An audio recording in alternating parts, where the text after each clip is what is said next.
ఆయన కరుణను బట్టి నిజంగా లోకంలో ఎన్నో ప్రమాదాల ద్వారా ఎన్నో విపత్తుల ద్వారా మనుషులు చనిపోతూ ఉన్నారు మన కళ్ళ ముందే. మనం బతుకుండటం మన గొప్పతనం కాదు, కానీ దేవుడు దయతలిచి మన యొక్క భక్తిహీనతను క్షమించి దేవుడు కాపాడుతున్నాడు అనేది ప్రతి ఒక్కరూ గమనించాలి. ఖచ్చితంగా చెప్తున్నాను, ఈ క్షణాన మరణిస్తే 99% నరకానికి వెళ్ళిపోయే వాళ్ళే ఇక్కడ ఉన్నారు. బయట వాళ్ళకి సంగతి మాట్లాడుతున్నాం. కారణం ఏంటంటే భక్తి అంటే ఆలస్యంగానైనా సంఘానికి రావటం, కాసేపు కూర్చోవటం, శరీరాన్ని నడబడేయటం, అయిపోగానే ఆమె అనగానే మళ్ళీ దైనందిన జీవితంలో నిమగ్నం అవటం భక్తి అనుకుంటున్నాం. అది భక్తి కాదు. ఇక్కడికి వచ్చేది మనం ఆదివారం వచ్చేది ఆరాధించడానికి, దాంతోపాటు మనం ఎలా బ్రతకాలో నేర్చుకోవటానికి నేర్చుకుంటున్నాం. కానీ బయటికి వెళ్ళిన తర్వాత నేర్చుకున్నది అప్లై చేసుకోలేకపోతున్నాం, అంటే పాటించలేకపోతున్నాం.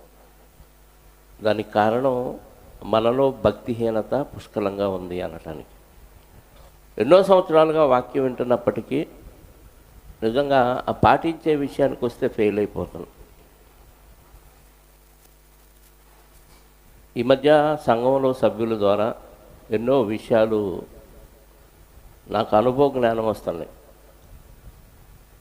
ఎదుటోళ్ళు ప్రేమించలేదు, ఎదుటోళ్ళు నాకు అది చేయలేదు ఇది చేయలేదని ఏడ్చేవాళ్ళే తప్ప బాధపడేవాళ్ళు. మనం ఎదుటోళ్ళకి ఏం చేసామని భక్తి ఆలోచించేవాళ్ళు కనపడట్లేదు.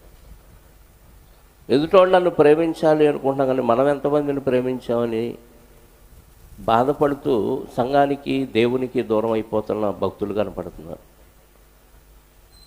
భక్తి అంటే, ప్రేమ అంటే ఎదుటివారి నుంచి ఏమీ ఆశించకుండా చేసేదే ప్రేమ. అదే దేవుడు మనకు చేసింది. ప్రభువు మన గురించి ఏమైనా ఆలోచించాడా, ఆశించాడా? ఏమో ఆశించడు. మనం బాగుపడాలని తన రక్తాన్ని కార్చాడు. మనం పరలోకం రావాలని దేవుడు తన కుమారుని పంపించాడు. ఇందులో స్వార్థం లేదు. ఆ ప్రేమ భక్తుల్లో కనపడట్లేదు. ఈరోజు భార్యాభర్తల మధ్య కనపడట్లేదు, తల్లి బిడ్డల మధ్య కనపడట్లేదు, సహోదరుల మధ్య కనపడట్లేదు. ఎదుటి వాళ్ళు నన్ను ప్రేమించాలి, ప్రేమించకపోతే మానేస్తాం, సంఘం ఎక్కగొడతాం అనుకుంటున్నారు. సహోదరిని ప్రేమించలేకపోతున్నారు, రక్త సంబంధాలు ప్రేమించలేకపోతున్నారు. అంటే హింసించేవారిని సైతం ప్రేమించమని వాక్యం చెప్తుంటే చిన్న చిన్న విషయాలు, అసలు లోకంలో కూడా అది పెద్ద రాద్ధాంతం కాదు. అలాంటి చిన్న విషయాలకి ద్వేషించుకుంటూ ఇక నీకు నాకు సంబంధం లేదన్నట్టుగా కట్ అయిపోతున్నారు. పోనీ ఇంకో సంఘానికి వెళ్ళినా ఈ ప్రేమను నువ్వు చూపించలేనప్పుడు నువ్వు పరలోకం వెళ్ళవు కదా. ఎన్ని సంఘాలు మారినా ఉపయోగం లేనప్పుడు ఎందుకు సంఘానికి దూరం అవుతారు? పోనీ అది ఎవడో చేయలేదు, నువ్వు చేసి పాటించి చూపించవచ్చు కదా. మనం పాటించి ఎవడో చేయలేదు, మనం చేసి మాదిరి చూపించు, ఇలా ఉండాలి అని. దేవుడే అబ్రహాము దేవుడు, ఇస్సాకు దేవుడు, యాకోబు దేవుడు అని చెప్పుకున్నాడు.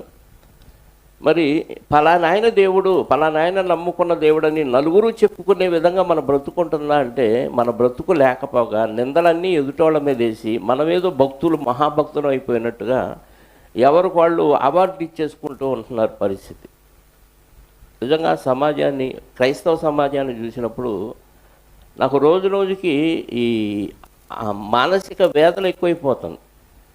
అది మనోదుఖము గలవాడని అంటాడు, చూశాడు దానియేలు గారు. అలా మనోదుఖంతో ఈ శరీరంలో బతుకుతున్నాం తప్ప ఇంకా ఏం చెప్పి బాగు చేయాలి, ఎలా చేయాలి అనేది నాకే అర్థం కాని పరిస్థితి. కాస్త వాక్యం ధ్యానం చేయాలనుకున్నప్పుడు కూడా ఎవరి కోసం చేయాలి, ఎందుకు చేయాలి, ఎందుకింత ఆలోచించి కష్టపడి బోధించాలి అనిపిస్తూ ఉంటుంది. ఎందుకంటే పాటించే వాళ్ళు ఎవరు లేరు. అనారోగ్యం వస్తే అర్జెంటుగా హాస్పిటల్కి పరిగెత్తాలని తెలుసు, కానీ ఆదివారం దేవుని సన్నిధిలో సమయానికి కనపడాలని కనీసపు ఇంగిత జ్ఞానం లేని భక్తిహీనులుగా ఈ సంఘం కనపడుతున్నప్పుడు ఎందుకు ప్రయాసపడాలనిపిస్తుంది?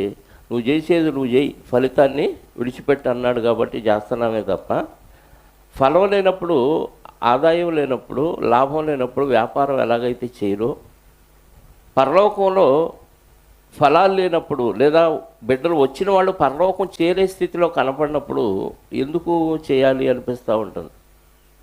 చాలా బాధ వేస్తుంది. గమనించి సర్దుబాటు చేసుకోవాలి. ట్రై చేస్తానంటే నువ్వు ట్రై చేస్తే చచ్చే వరకు ట్రై చేస్తూ ట్రైలో వెళ్ళిపోతావు తప్ప ట్రై చేస్తానంటే కుదరదు.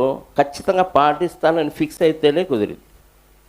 అలాంటి నిర్ణయం తీసుకోవాలని ప్రేమతో మనవి చేస్తూ నా హృదయ వేదనను మేము ఉదించాను. బాధపడితే బాధపడండి, తిట్టుకుంటే తిట్టుకోండి. ప్రార్థన చేసుకుందాం.